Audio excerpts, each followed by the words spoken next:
I never asked for trouble when I bought that small stretch of property along the Florida coast. All I wanted was peace, the sound of waves colliding with the rocks, and a sense of permanence in a world that always seemed too eager to wash things away.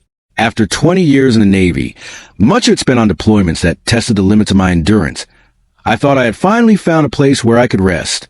I'd been trained to fight wars, to survive storms on the open ocean, and to endure the loneliness of months at sea. But no one trained me for the constant, petty battles that come with living under the thumb of a homeowners association. If I'm being honest, I thought myself too smart, too hardened by life, to ever fall victim to the likes of them. But arrogance blinds a man, and it blinded me then. When I purchased a property, the first thing I noticed was the sea wall. It was old, weather-beaten, but sturdy. The wall wasn't built for beauty. It was built for survival. Anyone with a shred of sense could see that. The Atlantic had a way of reminding people who really owned the land, and it wasn't us. That wall stood between civilization and chaos, between stability and ruin. It had been there since the early 1980s, erected after a particularly devastating storm ripped through the area and left half the beachfront in tatters. The wall wasn't much to look at, plain concrete reinforced with stone, but I knew the moment I saw it that it was a shield, one worth maintaining. So I did. I invested money, sweat, and my own time into reinforcing it. The salt air corrodes everything, and the seawall was no exception. I patched cracks, laid new mortar, and added steel reinforcements where erosion had eaten away at its bones. I did it not because I wanted some architectural marvel, but because I knew the sea doesn't forgive negligence. Every sailor knows that. You can't negotiate with tides, can't bargain with hurricanes, and you sure as hell can't ask the ocean to wait while you fix your mistakes. You prepare ahead of time, or you suffer later. But the HOA didn't see it that way. When I first met the board, they seemed polite enough. The president, a woman named Sandra, wore oversized sunglasses, even when we were indoors, like she was some washed-up celebrity who couldn't stand to be seen without a shield between her and the real world. Her husband, Richard, strutted around like he owned every square foot of the neighborhood, though he bought his house only 3 years before me. The others weren't much different. Doctors, lawyers, real estate agents, all people who made their money elsewhere but came to this coast to play king and queen in a neighborhood that wasn't half as important as they believed it to be. I was polite at first, out of habit more than anything, but it didn't take long for me to realize they weren't interested in neighbors. They wanted subjects. It started small, as it always does. Notes left in my mailbox about how my grass wasn't trimmed to the exact length specified in the HOA bylaws. Warnings about a truck parked in my driveway, even though I used it for hauling supplies to fix the property. Fines for leaving my American flag up past approved hours, something I had to fight with them over despite federal law being on my side. Each time I pushed back, I saw the smiles fade from their faces. People like that don't like being challenged. They're used to winning through intimidation, through sheer persistence. They think everyone else will fold just to avoid the headache. But I didn't fold. Not then. Not ever. And that's what put me on a collision course with them over the seawall. The official notice came one afternoon in the spring, delivered by hand and signed by Sandra herself. Unapproved modification to community aesthetic. It read across the top in bold block letters. They claimed my seawall was a violation of the HOA's design standards, that it detracted from the uniform beauty of the shoreline, and that it needed to be removed or brought into compliance with their regulations. I nearly laughed out loud when I read it. The wall had been there decades before the HOA even existed. It wasn't some gaudy lawn ornament I'd thrown together in my backyard. It was a necessity as real and essential as the foundation beneath their million-dollar homes. I called Sandra that evening, my patience already wearing thin. "This has to be a mistake," I said. "The seawall has been here for decades. It protects not just my property, but the entire shoreline. If you remove it, you're putting everyone at risk." Her voice was calm, measured, dripping with the kind of false sweetness people use when they think they're holding all the cards. "Mr. Carter," she said, "we understand your concern, but the community has spoken. Several homeowners have complained that your seawall obstructs their view of the ocean. They paid a premium for that view, and it's only fair that everyone enjoys it equally." I nearly dropped the phone. "Obstructs their view?" I repeated. "Are you insane? It's a 3-foot-high concrete barrier. The only thing it obstructs is the tide when it decides to swallow this place whole. Sandra sighed, as though I were some unruly child she was tired of scolding. You'll receive further instructions from the board. Thank you for your cooperation. Then she hung up. That was the moment I knew this wasn't just another petty fight over lawn ornaments or mailbox paint colors. This was war. I spent the next several weeks gathering evidence. Old property records, photographs from before the HOA was formed, engineering reports on the shoreline's erosion patterns. Everything I could find that proved the necessity of that wall. I brought it all to the next board meeting, standing in front of them like I'd stood in briefing rooms before deployments, laying out my case with precision and clarity. I told them about the storms I'd lived through, the damage I'd seen firsthand, the way the ocean crept forward inch by inch until one day it swallowed entire blocks. But they didn't care. Richard leaned back in his chair, smirking, and said, "You talk like you're some kind of prophet of doom. We've been here years and nothing's happened.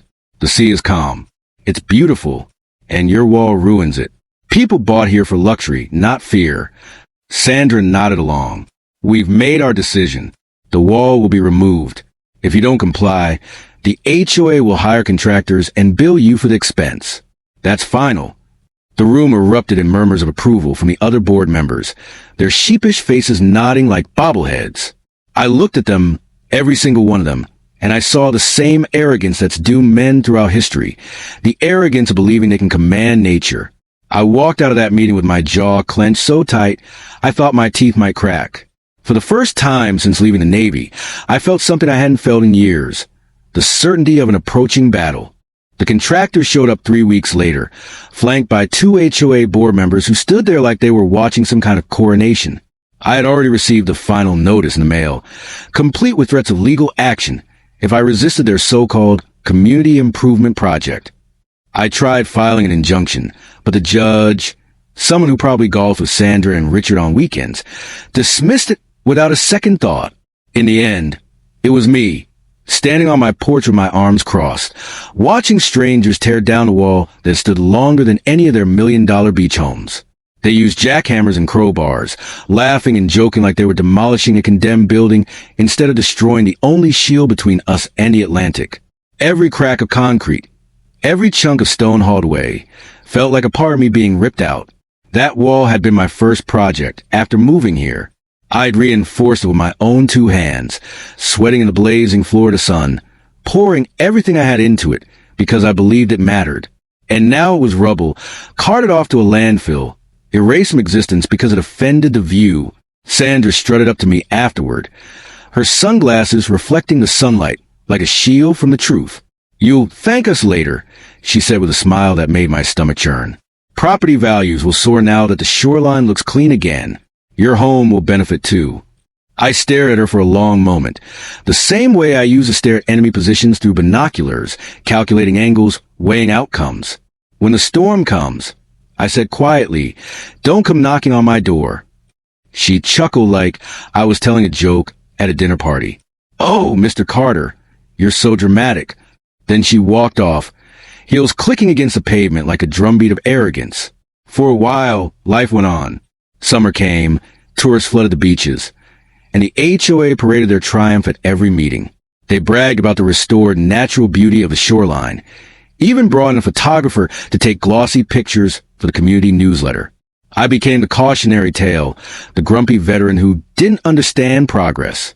Neighbors who used to wave at me stopped making eye contact.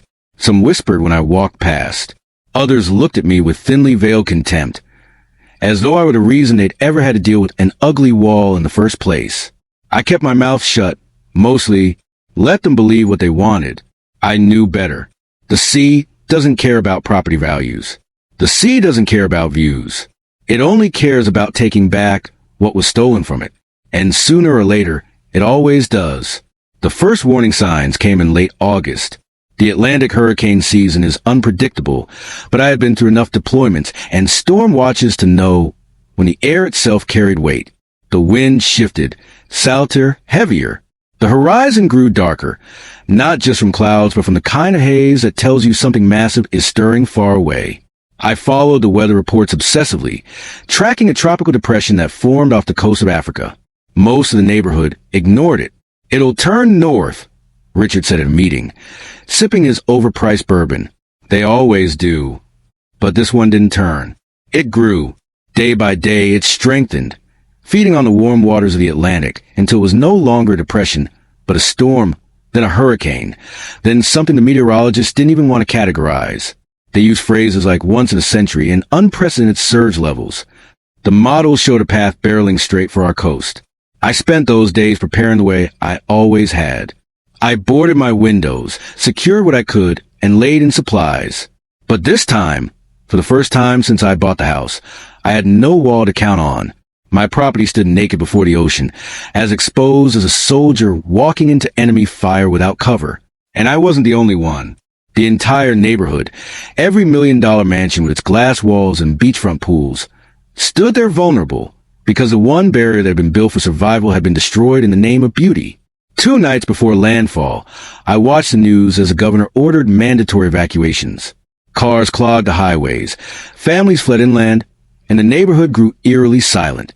But I stayed, not out of recklessness, but because I'd been through worse, and because part of me wanted to see what would happen when arrogance met reality. The storm arrived like a beast tearing at its chains. The wind screamed through the trees, bending palms until they snapped like matchsticks. Rain pounded the ground so hard it felt like bullets ricocheting off the roof. I stood at my window, watching the ocean rise higher and higher, swallowing the beach with every wave. And then it came, the surge. A wall of water taller than any man, rolling forward with unstoppable force. I braced myself against the window frame as it hit, smashing against the shore, ripping through dunes, tearing up decks and patios like they were made of paper. Where my sea wall had once stood, there was nothing but open ground, and the ocean surged through, unstoppable. I saw it with my own eyes. The wave tore into the neighborhood, flooding million-dollar homes, smashing glass facades, dragging cars down the street like toys. Sandra's mansion, the one she always bragged about being built to last, crumbled as the surge undercut its foundation. Richard's deck collapsed into the sea, carrying his precious speedboat with it. One by one, the houses fell, destroyed not by negligence of maintenance, but by arrogance of pride. And me? My house shook, rattled, but it stood. I had reinforced its structure myself, planned for scenarios like this. Water flooded my yard, but my home was set back far enough and built strong enough to endure. When the worst of it passed, I stepped outside into a world transformed. The neighborhood was unrecognizable. Sand where streets had been, debris scattered like battlefield wreckage, silence heavy in the air except for the retreating roar of the sea. I walked down to where my wall had once stood, the spot now just a jagged line of broken earth. The sea had taken back what it wanted, and the neighborhood had paid the price. When dawn broke the next morning, the destruction lay exposed in the pale gray light like the aftermath of a battle. The sea had retreated, but it had left scars everywhere. Cars were overturned and half buried in sand, palm trees uprooted and scattered like broken spears. $1 million homes that once gleamed with glass balconies and pristine stucco now stood gutted, their insides vomited onto the street. Couches tangled with driftwood, expensive paintings ruined, flat-screen TVs floating face down in pools of brackish water. It was a sight I'd seen before, in places far from here. Villages along the coastlines of Southeast Asia after typhoons. Towns in the Middle East reduced to rubble after a strike. And just like then, the air carried the same silence. The silence of disbelief. I walked slowly down the street, boots crunching against broken shells and shattered glass, scanning the wreckage. My neighbors, those who had stayed behind despite the evacuation orders, emerged from their homes like dazed survivors of shipwreck. Sandra was one of them. Her sunglasses were gone, replaced by swollen red eyes and streaks of mascara running down her face. Her mansion, the one she had paraded as a crown jewel of the neighborhood, was a ruin. The ocean had chewed through it, collapsed its foundation, and now what remained was a skeletal frame of concrete and twisted metal. She stood in the middle of it, clutching a dripping, waterlogged designer purse like it was a life raft. When her eyes met mine for the first time, she didn't have that smug superiority, that untouchable confidence. She looked small, broken, afraid. "Everything," she whispered hoarsely as I approached. "Everything is gone." I didn't say anything at first. What was there to say? I warned her. I warned all of them. I told them the sea wall wasn't an ornament. It was a shield. They'd laughed. They'd mocked me. And now, here we stood in the ruins of their arrogance. Finally, I said, The ocean doesn't care about property values. Then I turned and kept walking. The HOA board gathered later that morning on what was left of the clubhouse lawn, huddled under a makeshift tent. Their leaderly airs were gone. They looked like cornered animals, desperate and uncertain. Richard's smug grin had vanished, replaced by a twitch in his jaw. He paced back and forth, snapping at anyone who asked too many questions. Sandra sat silently, staring into the distance, as though replaying every decision that had led to this moment. When they saw me approaching, the murmurs began. Some of the neighbors whispered angrily, their eyes burning with resentment, as if this destruction were somehow my fault. Others, though, looked at me differently, guilt in their eyes, shame in the way they avoided meeting my gaze. Richard was the first to speak. "We need to organize relief efforts," he barked, trying to seize control. "We'll need to contact FEMA, insurance companies." "Insurance won't cover negligence," I interrupted, my voice steady but sharp. "And make no mistake, this was negligence. You tore down the one line of defense that stood between you and this." I gestured toward the ruins behind us. Richard's face turned crimson. "Don't you dare pin this on us," he shouted. "You think a little wall would have stopped that? Look around you, it was a tsunami, for God's sake." I stepped closer, locking eyes with him. That wall would have absorbed the first impact. It would have slowed the surge. It would have given these houses a chance. Instead, you destroyed it because it ruined your perfect little view. Sandra finally spoke, her voice trembling. We didn't know it would be like this." "You didn't want to know," I corrected. "You wanted comfort. You wanted beauty. You wanted to believe the ocean was just a backdrop for your luxury. But the ocean doesn't play by your rules." Silence followed. Some of the neighbors nodded slowly, finally understanding. Others still glared, clinging to their pride even in the face of ruin. Over the next few days, the neighborhood turned into something unrecognizable. FEMA trucks rolled in, National Guard units patrolled the streets, and volunteers handed out water and blankets. Helicopters circled overhead, capturing footage of the devastation that would soon play on national news. The HOA board, once so powerful, so arrogant, now found themselves at the mercy of government aid workers who didn't give a damn about their titles or their bylaws. Sandra and Richard had to stand in the same line as everyone else to get bottled water. Their million-dollar homes meant nothing now. And me? My house stood battered but intact. The reinforcements I built held. The structure was sound, and though the yard was torn apart, the foundation was untouched. While others scrambled for shelter, I slept in my own bed. While they begged for generators, I had my own power source. While they complained about ruined food, I opened my stock pantry. People started coming to me then, quietly at first. Neighbors who had once mocked me asked if I could spare supplies, if I could show them how to secure what little they had left. Some apologized, some didn't, but I helped anyway. Not because I owed them, but because that's what you do in times of crisis. I'd seen enough suffering to know that grudges don't rebuild communities. But I didn't forget, and neither did they. One night, about a week after the storm, I stood outside looking at the ocean. It was calm again, deceptively beautiful under the moonlight, as if it hadn't just unleashed hell on us. Sandra approached quietly, her steps hesitant. She stopped a few feet away, arms crossed tightly as if she were holding herself together. "I want to say I'm sorry," she said finally. Her voice cracked in words. I was wrong. About the wall. About everything." I let the silence hang before answering. "Sorry doesn't bring back what's gone." Her eyes glistened in the moonlight. "No, it doesn't. But maybe we can rebuild. Smarter this time. Together." I studied her face. For once, there was no mask, no arrogance. Just a woman who had lost everything and finally understood her own fragility. "Maybe," I said at last, "but you're gonna have to listen. Really listen. Because the ocean doesn't forgive mistakes twice." Rebuilding was never going to be easy, not with the devastation we faced. The neighborhood looked more like a war zone than a place where wealthy families once bragged about their luxury lifestyles. Trucks came and went daily, hauling debris, delivering plywood, concrete, and supplies. The air was thick with the sounds of hammering, sawing, and the distant rumble of generators. For weeks, everyone moved like ants, busy, desperate to piece together some semblance of normal life. But normal was gone. What the storm had taken could never truly be restored. The first cracks in the HOA's power appeared almost immediately, without their precious clubhouse or their bylaw binders, both soaked and scattered in the floodwaters.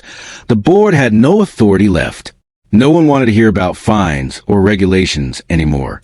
The same neighbors who had once bowed to Sandra and Richard's dictates now ignored them, walking past their demands with blank stares or outright hostility. Their arrogance had drowned with their mansions. Still, the remnants of the HOA tried to cling to control. Richard held a meeting under a tarp near what was left of the pool deck, shouting about how we must restore order. He rattled off proposals for rebuilding homes to preserve property values, and even suggested banning anyone from rebuilding with visible storm reinforcements because it would make the neighborhood look like a fortress. That was when I stood up. "No one's listening to you anymore," I said, loud enough for everyone to hear. The chatter died instantly. "You destroyed the one thing that could have saved this place, and now you want to tell people how to rebuild? Not a chance." Richard's face went red, but he saw the crowd shifting, their expressions hard, tired, fed up. He knew he'd lost them. Sandra sat in silence, avoiding eye contact. Her authority evaporated. For the first time since I'd moved here, the HOA was nothing more than a name. That void left space for something new. I didn't want leadership. Not really. I'd had my fill of command during my years in the Navy, but people looked to me anyway. They saw my house still standing, my preparations, the way I stayed calm through the chaos. Soon enough, they were asking me how to rebuild stronger, how to fortify against the next storm. So I taught them, day after day. I showed neighbors how to pour reinforced foundations, how to anchor frames to resist wind shear, how to seal their homes against water intrusion. I explained what the engineers had taught me, what the ocean itself had taught me. For the first time, they listened, truly listened. Even those who once mocked me stood beside me, hammering nails, mixing concrete, following instructions like recruits on their first day of training. And yet, beneath the progress, resentment simmered, not from everyone, but from enough. Some people couldn't handle the shame of admitting they'd been wrong. They whispered that I was taking over, that I was using the disaster to build power. I heard the rumors, but ignored them. I didn't want power. I wanted survival. But pride is a stubborn thing, and for some, it's stronger than reason. One evening, Richard came to my property. He was drunk, stumbling, his shirt half untucked, reeking of bourbon. He stood at the edge of my driveway, yelling loud enough for the neighbors to hear. "You think you're some kind of hero," he slurred. "You think because your house is still standing, you're better than us? You're nothing, Carter, nothing." I didn't rise to his bait. I'd dealt with men like him before, fragile egos wrapped in loud voices. Instead, I stepped forward slowly, my voice low but firm. "Go home, Richard. You've lost enough already. Don't lose your dignity, too." He sneered, spun to sand, and staggered away. But I saw it then, the bitterness in his eyes. It wasn't going to fade. He wasn't the type to forgive, not even when forgiveness was the only path forward. Sandra, however, was different. She came by the next day, sober, serious. She brought no entourage, no arrogance, just herself. She stood on my porch, clutching a folder of papers she'd salvaged from a ruined home. "I've been looking at the old community records," she said quietly. "The seawall wasn't just a random addition. It was built after the 1982 storm, one that almost wiped out this coastline. The county signed off on it as a necessity. The HOA had no legal right to remove it." I took the folder from her, flipping through the faded documents, the official stamps, the signatures. "Proof. You're telling me we could have stopped them with this?" I asked. Her eyes dropped to the floor. "Yes, and I should have known. I should have checked before pushing for its removal. I was so focused on appearances, on what people wanted, that I ignored the truth. For the first time, I believed she was truly remorseful. Not because she was caught, but because she understood the weight of her mistake. "We can rebuild it," I said. "Stronger this time. Higher. With reinforcements they can't touch." She nodded, "If the community agrees." And so, the next meeting wasn't under the banner of the HOA. It was on the beach itself, under the open sky, with the ruined homes behind us and the ocean in front of us, a constant reminder of what we were up against. Dozens of neighbors showed, some carrying chairs, others standing barefoot in the sand. I laid out the plan. A reinforced seawall stretching the length of the neighborhood, designed to absorb wave impact, to hold a line against future storms. There were arguments, of course. Some complained about the cost, about losing even more of their beach. But the majority, battered by loss, finally understood. They voted yes. Construction began weeks later, this time with everyone involved. Men and women who had once obsessed over manicured lawns now hauled concrete. Children carried buckets of sand and water. Even Sandra joined in, her designer clothes replaced by work jeans and gloves. For the first time, we were a community, united not by bylaws or property values, but by survival. It wasn't easy. The work was brutal under the Florida sun, sweat soaking our clothes, muscles aching. But as the wall slowly rose again, I felt something stir inside me, a sense of purpose I hadn't felt since leaving the Navy. This wasn't just about me anymore. It was about all of us, about giving this place a future. Still, I couldn't shake the unease. Richard had disappeared from the work site, sulking in what was left of his house. I heard rumors he was trying to rally those still bitter against me, claiming I was turning the neighborhood into my personal military camp. Maybe he was. Maybe he wasn't. But I knew one thing. The sea wall was non-negotiable. Without it, this community was doomed.